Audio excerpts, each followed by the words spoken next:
Matías Romilla. Exactamente, lo saludamos al profe, él es profesor de historia y bueno, este cambio de historia y de relato de la historia que hemos tenido a lo largo de estos años al respecto de el Día de la Raza y el Día de la Diversidad Cultural y lo que significó esta colonización que hicieron en América y que también la presidenta de México, bien digo, también se Claudia estuvo pronunciando al respecto. Profe Matías Romilla, ¿cómo le va? Buen día. Antonella, Maya, los saludamos. Muchas gracias por este contacto. Buenos días, ¿cómo están? Bien, bien, bien, profe. Bueno, acá debatiendo un poco Día de la Raza nuevamente. Pensábamos que era de la diversidad cultural, una colonización y ahora, bueno, un cambio de relato y de historia, ¿no? A lo largo de estos años. Sí, tal cual, tal cual. Yo creo que el video es un poco una provocación a los relatos que se vienen desarrollando en torno a la historia, a la perspectiva decolonial. Y bueno, nos viene a traer nuevamente o viene a poner en el tapete nuevamente un debate que para la antropología, la sociología, la historia es un debate que está como en cierta forma superado, pero que bueno, regresa a posicionarse en los primeros planos nuevamente para hablar justamente de la historia y de la construcción que se hace desde el presente con respecto a la historia, ¿no? Sí. Profe, ¿por qué dejamos de llamarle Día de la Raza y pasamos a entender lo que significó justamente la colonización de América? Eso tiene que ver con respecto a las perspectivas decoloniales que empezaron a surgir en las últimas décadas, ¿no? Podríamos decir a partir de la década de los 80, 90 empiezan a tener más fuerza ese tipo de estudios decoloniales. En el 2000 también, y a partir del año 2010, ¿no? Desde el Estado Nacional se empieza a proponer este cambio de denominación del paso al Día de la Raza, el Día del Respeto por la Diversidad Cultural. Y es también un reconocimiento de esas comunidades, de esos pueblos que durante mucho tiempo fueron olvidados en el marco de la historia o quedaban relegados a este plano de, entre comillas, perdedores. Y es justamente poner en vigencia los problemas, las situaciones de injusticia y también dar cuenta de las relaciones de poder y de dominación que supuso este proceso, este gran proceso denominado conquista y colonización del continente americano por parte de los europeos. Ahora, profe, también esta idea de progreso y civilización, digo, que plantea el video, bueno, que incluso, digo, desde el punto de vista histórico va en contra de grandes civilizaciones, pienso la maya, la azteca, digo, hablando de conceptos y trayendo de nuevo a debate el concepto de progreso y civilización tan discutido ya en su momento que, por reconstruir incluso nuestra historia, ¿no? Sí, tal cual. O sea, el video y la perspectiva que intenta posicionar el gobierno nacional es una perspectiva totalmente eurocéntrica. O sea, en ese sentido, plantear el progreso, la civilización como lo europeo, lo occidental, lo cristiano, lo blanco, es plantear justamente una perspectiva totalmente sesgada de la historia y no tener en cuenta todo el desarrollo cultural que tenían los pueblos americanos previo a la llegada de Cristóbal Colón. Es decir, es negar o es invisibilizar un montón de culturas y civilizaciones que habitaban en el territorio americano y que tenían desarrollos sumamente complejos y dinámicas sociales y formas de organización muy complejas que no se podría categorizar o posicionar una por encima de la otra. Y además, instalando de nuevo esta idea de una superioridad de raza, ¿no? Sí, sí, es como un argumento biologicista fundamentado en este criterio de raza que sirve para invisibilizar a comunidades enteras, a reclamos actuales, y sirve justamente para ponderar o posicionar a una civilización o una cultura por encima de la otra, lo cual entramos ahí en una disquisición o en una discusión estéril porque no nos va a permitir indagar en las complejidades de este proceso. Es traer como todo un bagaje eurocéntrico, colonialista, que hoy en día ya parecía ser superado y que vuelve nuevamente a convocarnos y a discutir sobre estos temas que, como les decía, la historia, la antropología, la sociología y la filosofía se encargaron de ir desmitificando. Eh, Eh, me, me da sí. la sensación, profe, que incluso hasta mismo España, ¿no? Un poco esto que decía Maya recién, la nueva presidenta de México, Claudia Sheinbaum, cuando invita, ¿no? a Pedro Sánchez a participar y no así al rey, lo hace también un poco en este contexto en el que se pide una revisión por parte de España de lo que fue, ¿no? La presencia, en ese caso en México. Pero hasta pienso el mismo España fue más sutil a la hora de hablar, incluso de una manera también podríamos decir un poco lavada, de encuentro de dos mundos. Digo, hasta el mismo España ya hay una sutileza en cuanto a la hora de plantear esto.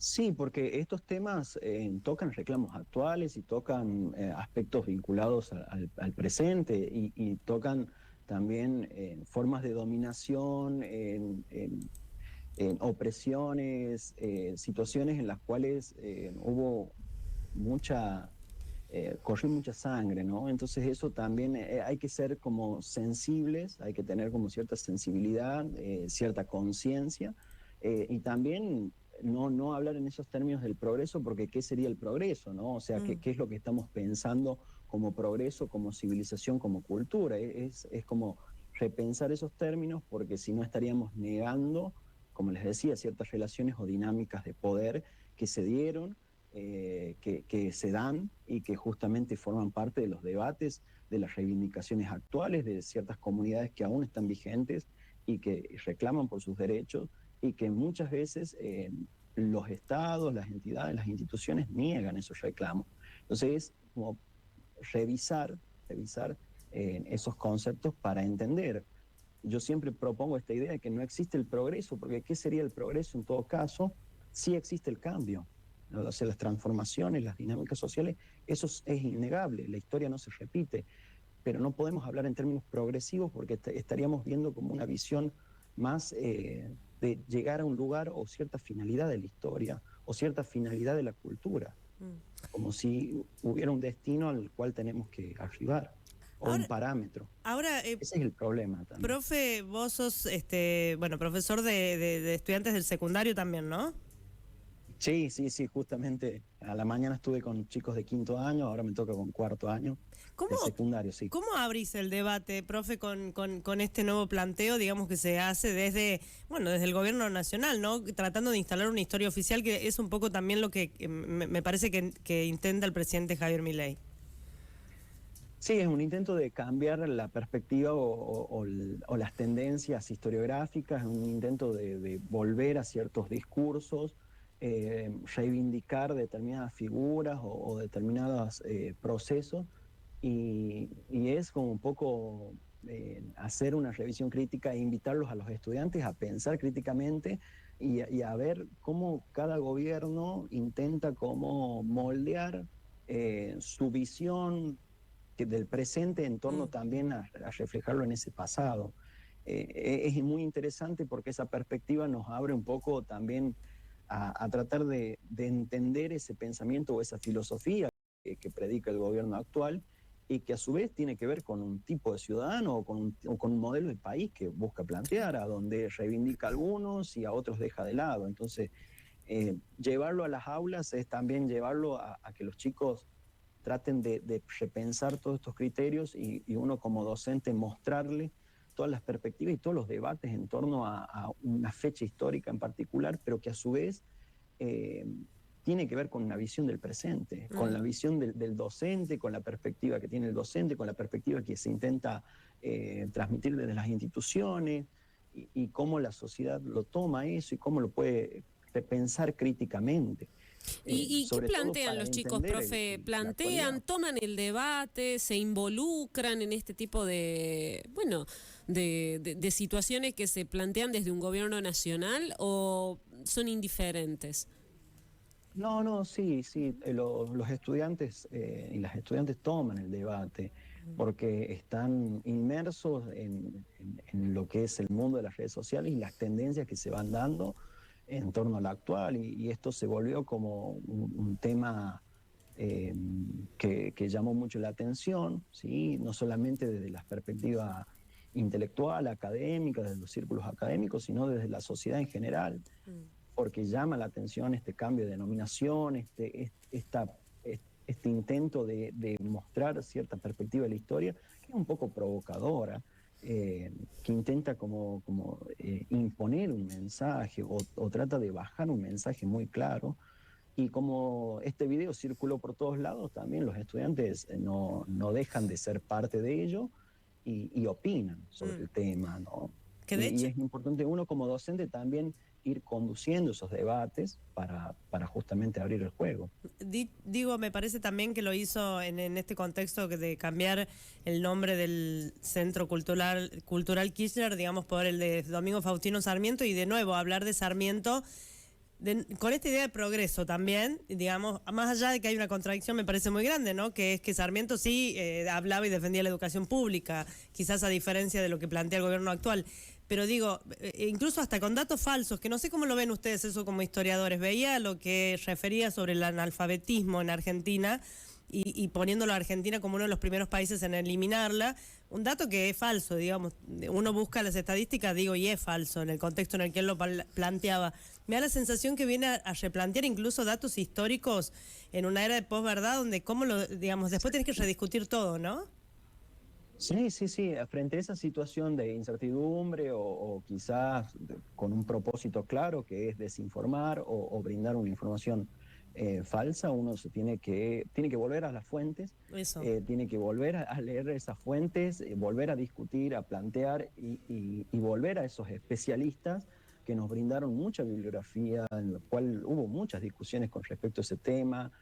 Hay grandes historiadores e historiadoras en nuestro país y uno tiene que volver a la disciplina, ¿no? Sí. Frente a esa incertidumbre o frente a la verdad que plantean las redes, uno tiene que volver a la disciplina y uno como especialista tiene que hacerse cargo y tiene que brindarlo con compromiso para que los estudiantes o la sociedad en general no pueda justamente rebatir eso críticamente y plantearlo con el acceso a las fuentes, con el acceso a una información fidedigna, donde hay muchísimos trabajos de investigación referidos a estos temas y que, bueno, es una posibilidad incluso de volver a hacer una lectura de esos investigadores e investigadoras y que justamente posibilitan también ponderar el valor de la ciencia, el valor de la disciplina, el valor de los estudios en humanidades, en las ciencias sociales. Bueno, me parece que menuda tarea van a tener los profes de historia de tener ahora que confrontar con los videos de TikTok. No va a quedar otra, profe, me parece. Sí, y también usar esas herramientas para mostrar quizás ese trabajo que se hace con las fuentes, esas investigaciones que son valiosas, que forman parte de trabajos rigurosos, y tratar de encauzar estas premisas que buscan desinformar o buscan mostrar una visión muy sesgada de la historia, buscan provocar también, generar estas polémicas. Muchas veces salen estos discursos o estos videos en forma de provocación para encubrir algunas otras cuestiones del presente o para que no se hablen de determinados temas. Pero bueno, uno siempre con la disciplina, con los estudios rigurosos, con la investigación, con todo lo que se trabaja desde la disciplina histórica y también todas las disciplinas que acompañan dentro de las ciencias sociales y las humanidades, uno puede como hacerle frente a ello. Pero obviamente también es una tarea que se debería también tomar con mucha responsabilidad, lo de la divulgación histórica y la divulgación en general, ¿no? Matías Rumilla, profesor de historia, bueno, gracias por estos minutos tratando de entender un poco esta celebración que hace el gobierno a partir de ahora del Día de la Raza y rediscutirlo todo pareciera ser. Gracias, profe. No, por favor, gracias a ustedes. Muchas gracias.